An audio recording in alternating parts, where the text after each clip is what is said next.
Hi, my name is Jonathan Girantano, and I'm an assistant professor of otolaryngology head and neck surgery at MedStar Georgetown University Hospital in Washington, D.C. In this video, I will be discussing fibula free flap reconstruction. A fibula free flap consists of skin, fat, fascia, and a segment of the underlying fibula bone taken from the lateral aspect of the lower leg.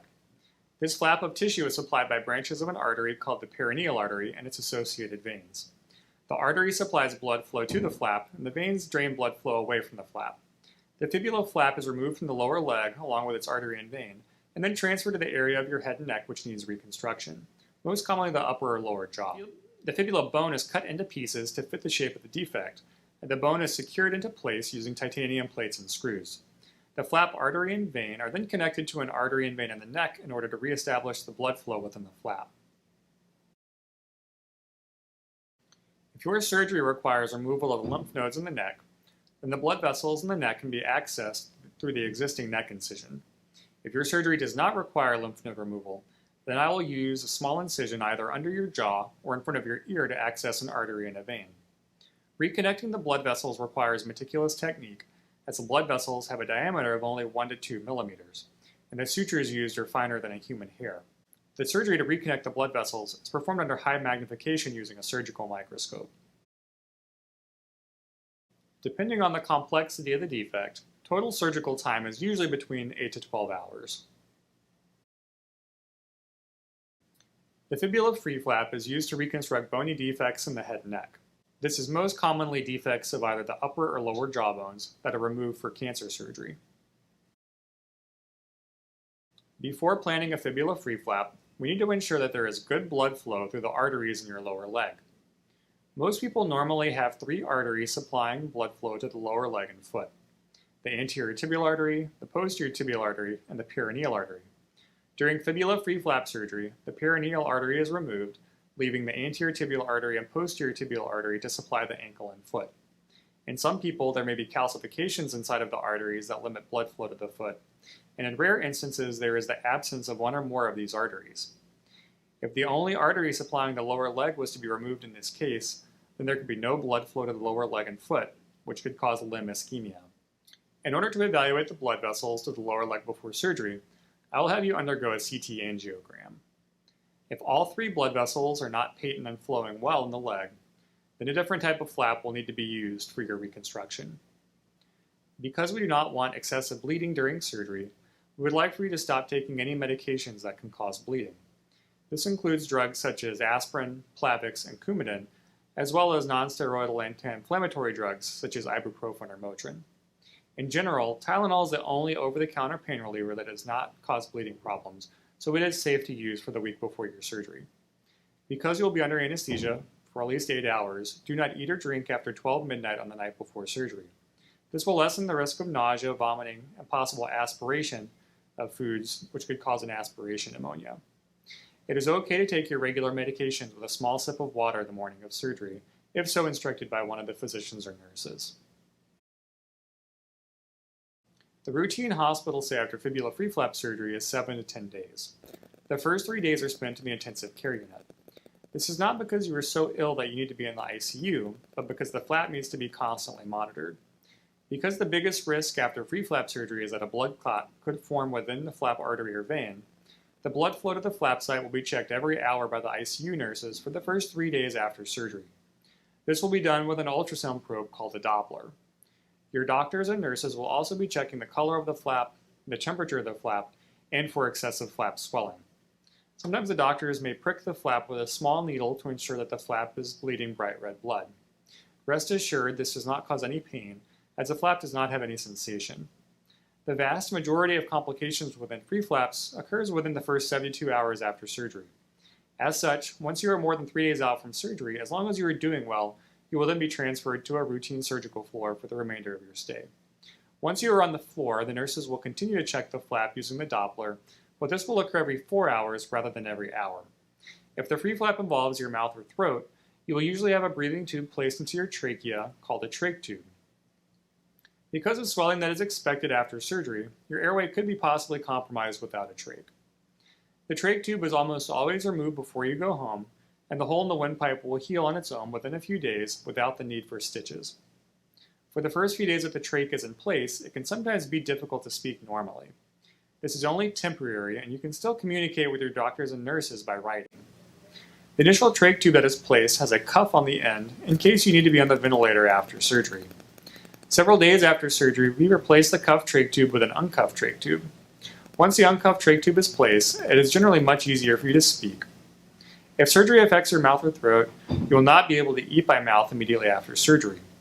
To maintain your nutrition and to help healing, you will be fed through a tube in your nose. This tube, called a nasogastric feeding tube, will be inserted into your nose and into your stomach while you are under anesthesia. Your feeding tube will remain in place until you are able to swallow food and liquids by mouth. However, you cannot be discharged home with a nasogastric feeding tube in place. If you are unable to swallow before going home, occasionally a feeding tube may be placed into your stomach.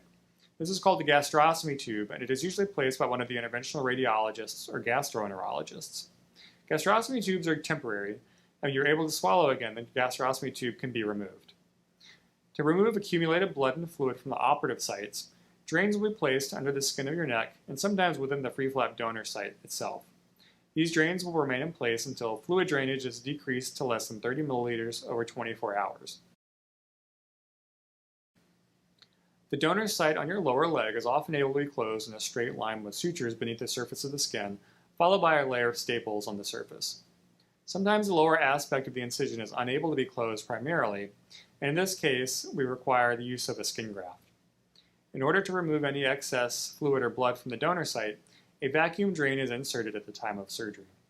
The surgical staples are usually left in place for approximately 10 to 14 days, after which they were removed. If a skin graft is placed, then a special device called a wound vac is applied over the skin graft in order to help the skin graft stick better. Immediately after surgery, a plaster cast is placed on the donor leg to keep the leg stabilized. You are able to walk on this cast if you like. The cast stays on the leg for 7 days, after which it is removed at the bedside. Once your leg is completely healed, you'll have a linear scar running down the side of your lateral lower leg, with possibly a well-healed skin graft at the distalmost aspect of the incision near the ankle joint. It is expected that you will be sore immediately after surgery, as removal of the flap requires removal of several muscles from the fibula bone. However, you can start walking on the casted donor leg starting the day after surgery. The skin over the leg is often numb after surgery, but this usually returns to normal within 6 to 12 months. Most patients report no change in the status of the donor leg after surgery, and I expect that you will be able to walk, run, drive, and otherwise function normally. The most common deficit that patients experience is the inability to flex their great toe after surgery. Depending on your wound healing, sometimes the healing of the fibula donor site is delayed. In this case, regular wound care is necessary in the weeks to months following surgery, but eventually the wound site should completely heal. The first several days after surgery, your face will be quite swollen, which is normal. This swelling usually peaks around 3 days after surgery, and over the next few weeks, the swelling gradually decreases, and the swelling is essentially resolved 3 months after surgery. You will not be able to see any of the fibula bone or the titanium plates and screws used to reconstruct the jaw. Like all operations, free flap surgery contains certain inherent risks, including the risks of bleeding, hematoma, seroma, or infection. With free flap specifically, one of the biggest risks is that a clot may form in one of the blood vessels supplying the flap, which could lead to the flap not receiving blood flow and becoming ischemic, or the flap not being able to drain venous blood away and becoming venous congested. In both of these situations, if the clot is not removed and the blood flow is not restored to the flap within a matter of hours, the flap tissue could be irreversibly damaged and die. If a flap dies, then additional surgery is necessary to remove the flap that is not viable and to perform additional reconstruction, either using another free flap or possibly a regional flap. Thankfully, this type of complication is rare, occurring in less than 10% of cases, but it can result in prolonged hospitalization and recovery. The fibula donor site generally heals very well. In patients who the incision is not able to be closed primarily, a skin graft is placed at the inferior aspect of the incision near the ankle. Occasionally, this skin graft can have a prolonged course of healing, especially if you have any existing conditions that affect wound healing, such as diabetes. However, there remains the risk that the incision may have poor or decreased healing, decreased sensation over the lower leg, or decreased movement at the ankle and foot. Yes, We generally encourage our patients to get out of the hospital bed and into a chair as soon as the first day after surgery. And within the first several days after surgery, we will have you working with our physical therapist and occupational therapist to get out of bed and ambulate. To help reduce the swelling in your face, we will elevate the head of your bed at a 35-degree angle while you are in the hospital. There will not be any constricting ties or dressings placed around your neck, as these ties could prevent blood flow through the arteries and veins of your free flap. We may also ask you to avoid certain head positions during the first week after surgery, as certain head positions might accidentally pinch off blood flow to your free flap. We generally ask that you keep your head in a neutral position throughout the day. No, the titanium hardware used in your surgery will not cause the metal detectors to be set off, and you will not need to carry any documentation stating that you have metal hardware in your body.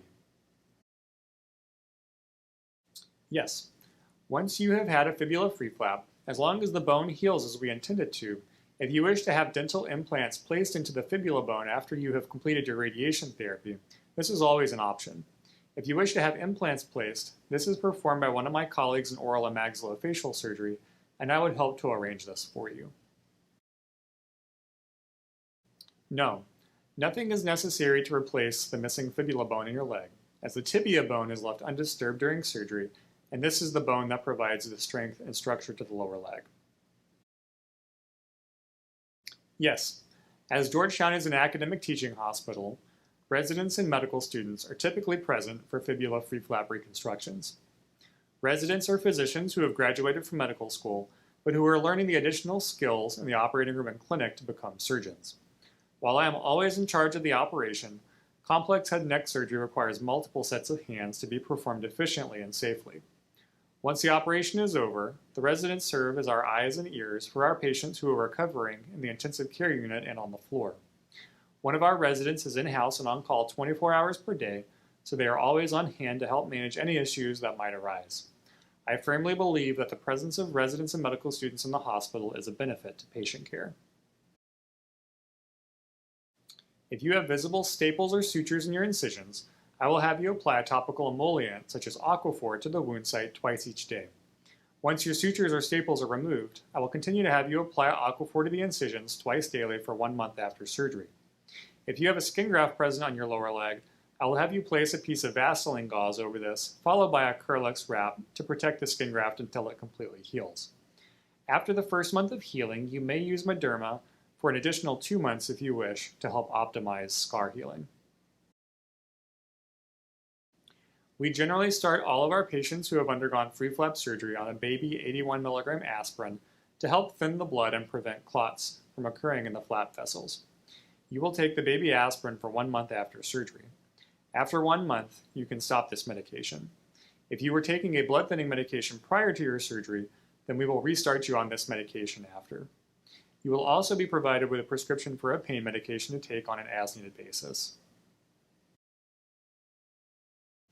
Please call if you develop a fever or have redness or increased swelling or pain around the incision. You should call if you are having an increase in pain, swallowing problems, or any breathing problems.